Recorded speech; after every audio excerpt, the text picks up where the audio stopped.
Hi guys, in this video I'll show you a step-by-step guide on how you can change your home address or update your address on the Uber app. So first of all, just let's say this is the official website of Uber, and you can see this is the help section of help.uber.com and driving and delivering an article. So they have added the updating account information section on their website.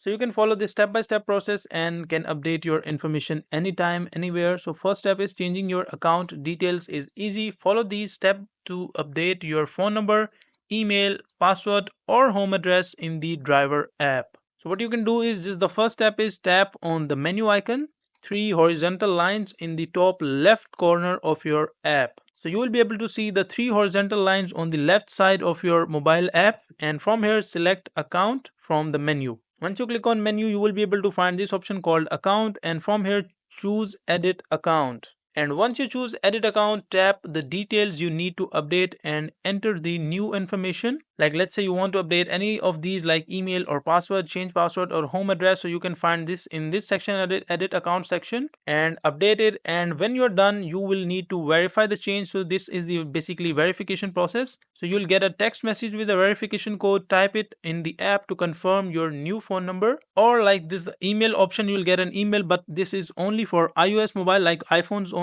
We will send a verification code to your new email. Check both your inbox and spam or junk folders to your email, and after that you just need to verify. And let's say you have changed your password, so the app will ask you to input your current password to make changes.